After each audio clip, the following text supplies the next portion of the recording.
Mas. Waalaikumsalam, berjumpa lagi bersama saya Wong Ganteng Sakdonyo. Mohon untuk tidak menyebutkan nama dan identitas Anda karena percakapan ini akan saya naikkan ke dalam konten YouTube. Bagaimana ini, Mas? Oh iya, boleh. Nama saya Selamat, Mas. Jangan disebutkan, kok malah disebutkan, gimana sih? Nggak usah diomong, Mas. Aduh. Wes, lanjut. Oke. Gimana? Itu kan banyak loh, Mas, yang masuk ke Hongkong itu cowok kan itu. Nah, itu statusnya gimana, Pak? Mas, sebenarnya? Ya, kalau sampean tanya status cowok yang mana, ya cowok itu banyak. Maksudnya yang ini kan dia berangkat pakai visa turis. Ya. Pokoknya berangkat ke sana turis lah gitu. Iya. Nah, sampai sana kok pada kerja. Itu yang benar yang mana? Ada yang bilang katanya ada yang ngurus itu. Ya, sampean kalau tanya ke saya menjawabnya hanya yang sepengetahuan saya ya. Jadi Ya. Jadi kalau selama mereka berangkat tanpa ada visa, sekali lagi, mereka berangkat tanpa ada visa, endingnya ya pastinya kalau nggak paper ya overstay. Dan itu ilegal. Iya. Kalau paper itu gimana maksudnya? Ya, kalau paper itu minta suaka. Jadi dia OS terus minta keringanan sama pemerintah Hongkong atau sama lembaga yang ada di Hongkong gitu kan, bahwa saya nggak bisa dan nggak mau pulang gitu loh. Tapi bisa. Nah, tapi kalau alasannya cocok ya dia bisa diterima, kalau nggak cocok ya dideportasi kan kayak gitu. Terus macem-macem gitu. Ada yang terus akhirnya dia cari kerjaan di luar. Tapi habis itu ya dia nggak bakal bisa balik ke Hongkong lagi setelah dia keluar dari Hongkong atau menyerahkan diri atau dia sudah mau balik gitu. Jadi minta suaka itu ya dia hanya ada di Hongkong aja, dia nggak bisa kemana-mana karena dia nggak megang paspor. Berarti paspornya dibawa sana? Iya dong. Nah kan dikasih jatah, jatah rumah apa semua kayak gitu. Itu selama berapa tahun? Ya saya nggak ngerti sampai berapa tahun mereka maunya, terus peraturannya juga sampai di mana. Yang jelas saya tidak mau dan tidak pernah menyarankan, merekomendasikan. Jadi saya disclaimer dulu bahwa percakapan kita itu hanya obrolan yang notabene-nya sebenarnya saya sangat tidak setuju. Tapi kan karena sampean bertanya. Nek sampean bertanya ya tak jawab aja.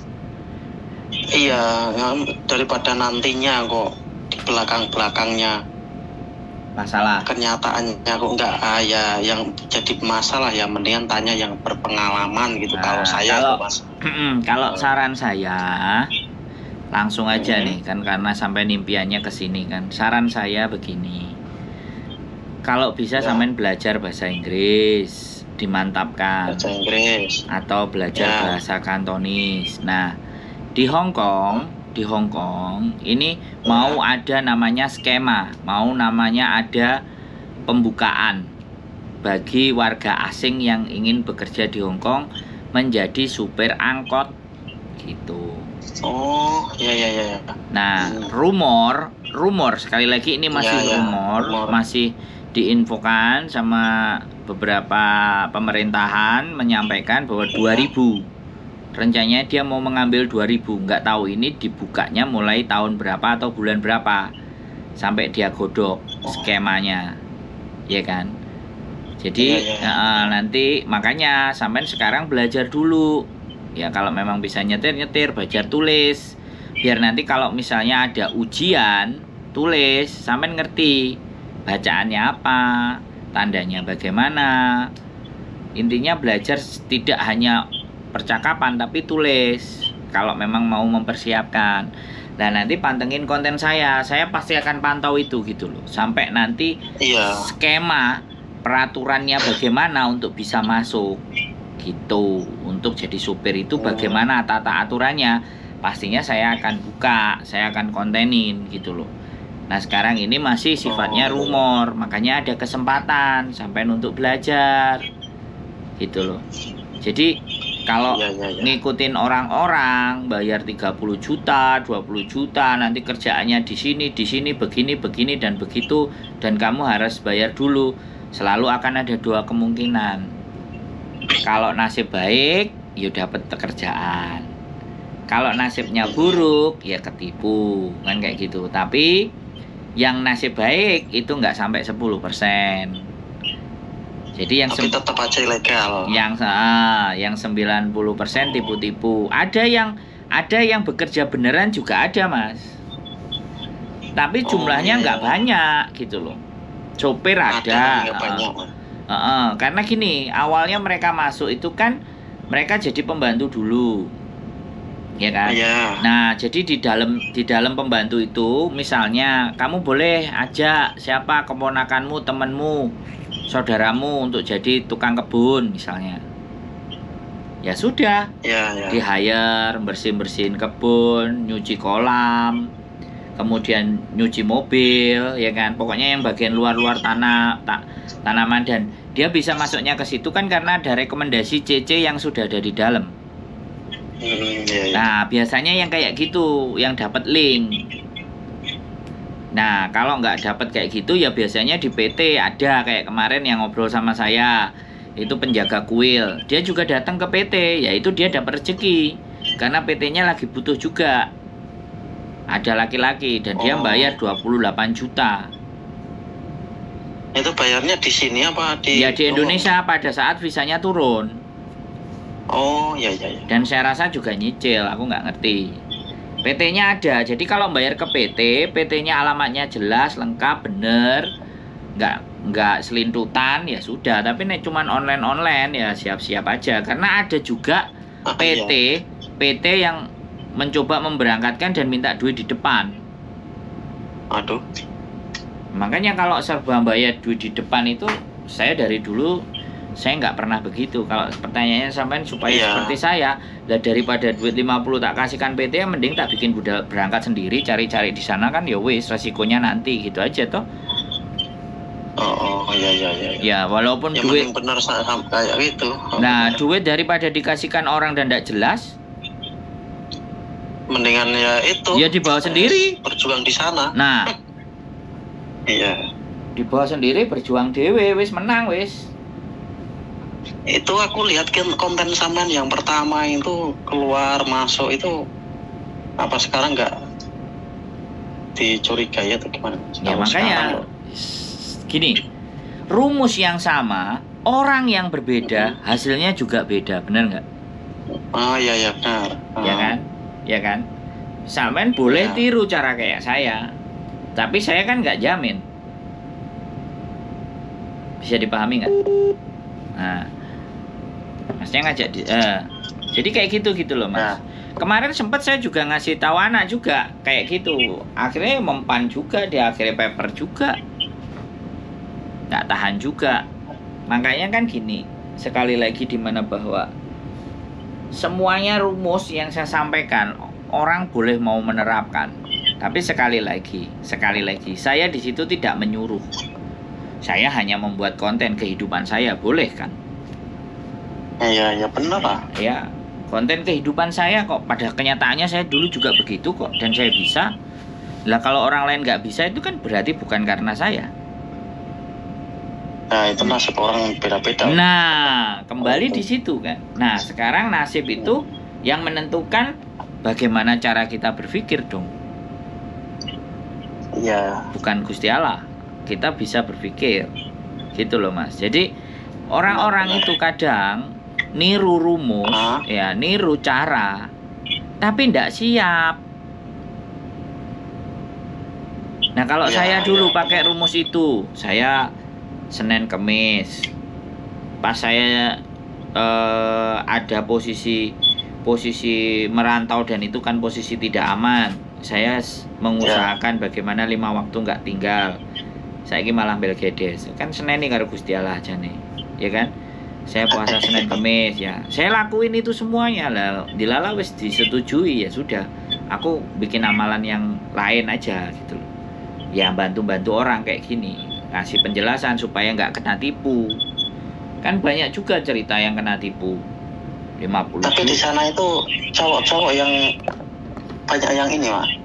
Banyak yang tanya sampean nggak yang udah di sana itu? Ya enggak lah, ngapain tanya saya, mereka bisa sendiri kok. Oh, itu kan kemarin ini maaf ya cerita teman saya sendiri lah. Itu kan kemarin udah 2 mingguan berangkat. Di sana langsung dijemput sama agent katanya. Padahal dia pakai visa biasa tulan. Bisa liburan. Ya sampean tanya, agennya di mana? Agennya apa? Nah kalau sampean ceritanya sepotong sama saya kayak gitu, gimana saya mau nyimpulin? Nah terus sampean mau? Maksudnya kesimpulannya gini. Dia bilang katanya ada agen. Nah, cuman dianya itu belum tahu statusnya di sana itu kalau ikut agen seterusnya itu legal apa ilegal. Itu yang jadi pertanyaan, soalnya mereka sendiri nggak mau ngomong tuh. Nah sekarang pertanyaan saya, kalau dia nggak mau ngomong, berarti kan ada yang ditutupi. Ya benar. Nah sekarang katanya saya tanya, nunggu 2 bulan. Nah gimana ya 2 bulan itu? Nah saya tanya, sesuatu kalau ada yang ditutupi, kan ada 2 kemungkinan. Ada 2 kemungkinan. Ada yang nggak benar, ada yang belum pasti. Ya, jadi belum bisa menjawab. Kalau dia jawabnya ada yang ditutupi, kalau pernyataan sampean, ya berarti ada sesuatu yang nggak benar. Tapi kalau dia bilang aku belum bisa jawab statusku hari ini, berarti dia belum benar-benar clear statusnya bagaimana, kan begitu? Ya benar. Soalnya pas lagi kita WA, yang penting aku kerja dulu, itu urusan belakang. Nah, soal resmi apa makanya kan benar. Karena kan sekali lagi tidak semua orang itu kayak saya. Kalau ditanya terus terbuka, mau jelasin kayak gini, coba. Nah itu bedanya saya. Iya mas. Sama mereka. Makanya kalau saya jangan ada dusta di antara kita. Oh gitu mas. Kan gitu ceritanya. Loh iya dong. Karena tapi kalau supir gede ya, kecil ya. 15.000 Hongkong dolar dipatoknya kemarin berita. Konten saya belum naik soalnya. Oh iya benar. Lihat dulu katanya ada itu, cuman kan ya, lihat nanti tapi langsung dari sampean. Nah makanya nanti kalau sudah saya naikin konten sampean perhatikan. Jadi belum saya naikkan kontennya. Jadi seperti itu mas. Kembali lagi. Termasuk supir apa aja lah? Enggak, supir angkot cuman Supa. Oh yang ini yang mau dibentuk ini? Iya, yang baru dikeluarkan isunya gitu loh mas. Setiap kebijakan atau peraturan itu kan harus dikeluarkan dulu. Iya. Dikeluarkan tapi belum fix bagaimana respon. Itu namanya kebijakan publik. Kalau dalam pelajaran ilmu sosial dan politik itu sebelum membuat kebijakan dia harus lempar dulu kebijakan itu. Bagaimana orang merespon?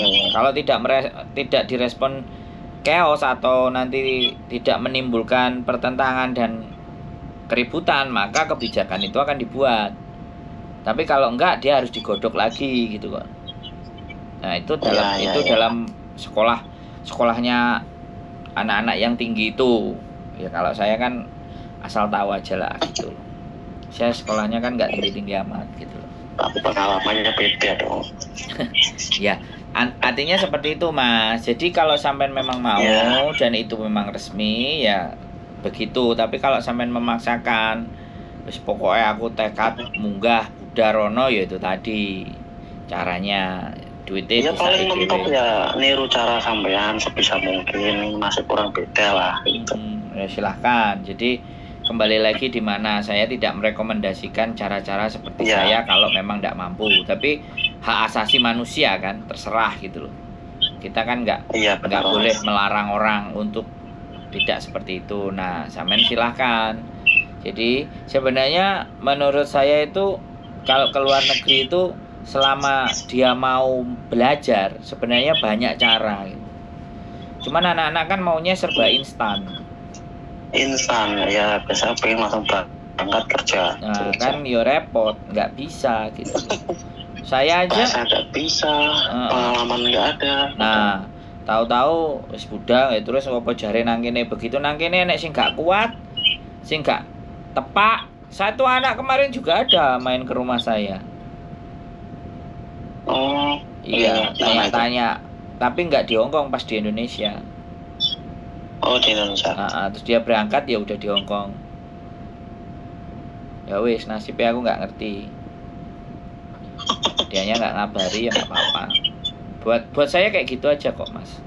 Jadi nggak selalu orang harus ketika udah ngobrol dengan saya terus nanti wah aku harus ini enggak. Justru semakin saya nggak dihubungi berarti dia semakin bisa menjalani semuanya.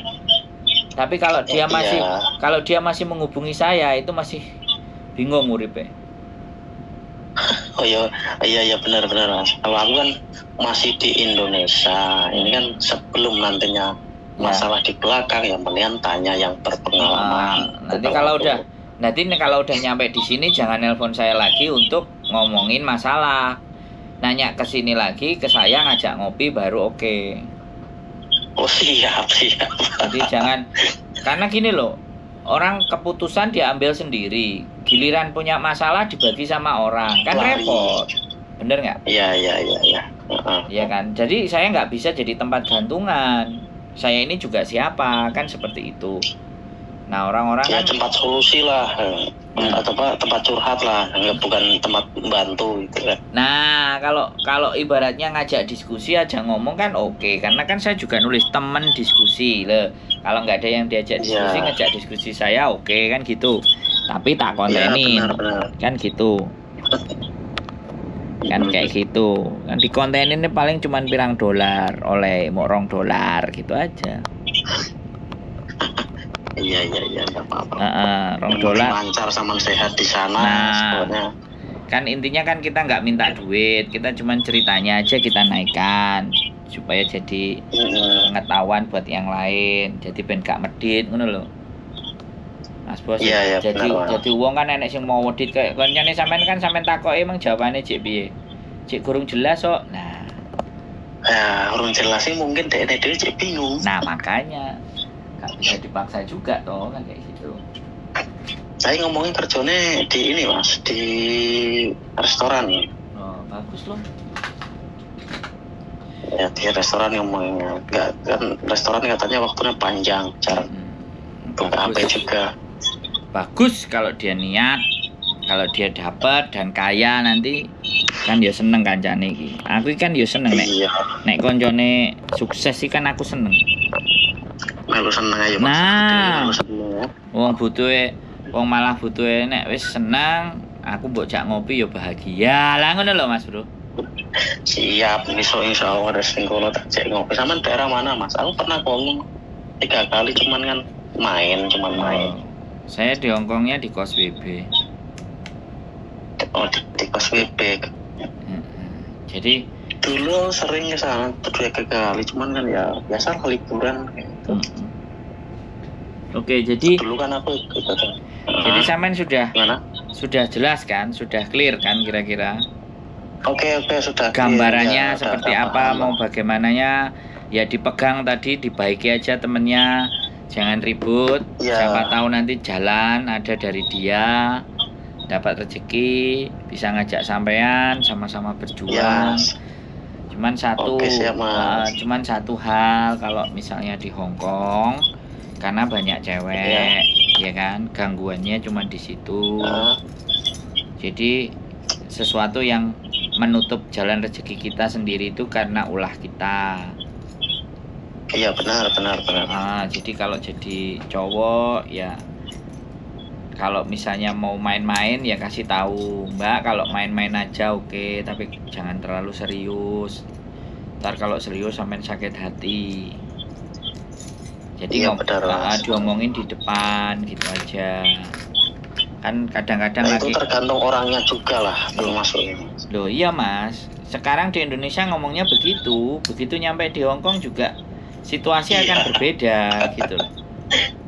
Ngomong nang Indonesia, enggak mas, nah, pengen ketokan driji aku nenek wong lanang terus wong wedok muda ngarepe gak ngaceng iki pengen delok aku model kecuali wonge ndek loro lho ya. Wonge ndek loro aku gak ngerti lho ya, loro pikir sing gak seneng karo wong wedok lah ya gawe-gawe ngene iku kan. Nah, iku kan loro, selama cek normal pastilah. Gitu ya.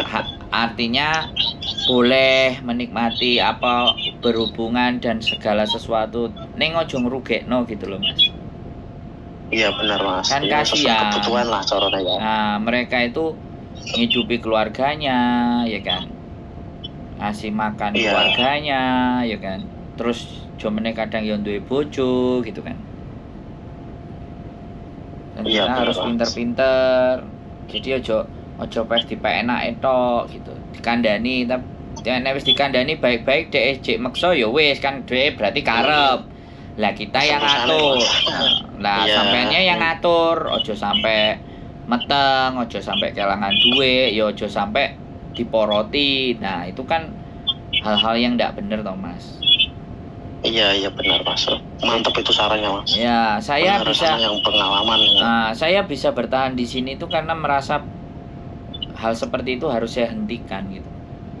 Zaman dulu. Akhirnya begitu saya niat berhenti, jalan kebuka semua Mas. Ya. Jadi nasib jadi genah, jadi bener ketoto ya rapi. Saya menikah. Ya wis mari menikah ya sudah. Jaga diri, jaga semuanya. Jadi seperti itu Mas. Nek sampean duda apa sampean Cik Joko ya nang kene akeh sing rondo wis duwe KTP ngono. Cuman ya rada tuwek-tuwek, ora nek sing enom. Ya kuwi ora sithik orang kepikiran dan masalah Mas. Sementing kuwi sampean mau kesempatan ya pengen kerja. Ya, makanya manis Mas, dari Indonesia itu pasti akan seperti itu. Tapi suatu saat kalau udah di sini, saya kemarin terakhir diceritain iya Mas mbok omongno bener rek nang kene. Kok koyoke haus. Lah yo wis to aku gak salah kan ngomong yo wis jogonen dhewe rezekimu aku bilang. Karena dalane rezekimu iku teko awakmu dhewe bukan wong liya. Jadi gini Mas nek aku mending dilokno wong. Ya kan? Dilokno wong, dimaki-maki itu aku seneng. Tapi nek aku dibatin ambek wong iku sing masalah Mas. Rezeki mampet itu iso karena dibatin. Karena nek dibatin kan langsung mendhuwur. Langsung nang Gusti Allah. Iya. Lah saiki donga wong sing terzolimi kan mahbul. Ora mandi lho Mas. Nah, makane kan nek iso aja merasa menzolimi orang, tapi nek dhek butuh, dhek ngarep ya dikandani. Tapi engko aja nyesel lho, Mbak. Engko aja ngomong sampean terzolimi. Kan padahal sampean sing karep. Aku ya kan ngomong ngono to. Bener enggak? Padha kleme lah, padha butuhe lah. Nah. Tapi sampaikan di depan, jangan sampaikan di belakang. Ya. Iya, Mas. Kadang-kadang wong lanang kan gatel-gateli ngono lho, Mas. Wis iya ya, sifatnya menungso kadang rasa ditebak ya. Nah, aku makane lan-lanan ae karena sampean lanang. Iya toh, padha lanange lah awake dhewe. Iya. Kan ngono ceritane. Padha lanange wis blak-blakan wis. Entut goreng manuke gak ngaceng, kecuali loro manuke. Nah, beda. Delok mbak-mbak delok mbak-mbak dina Minggu beh. Gak ngiler.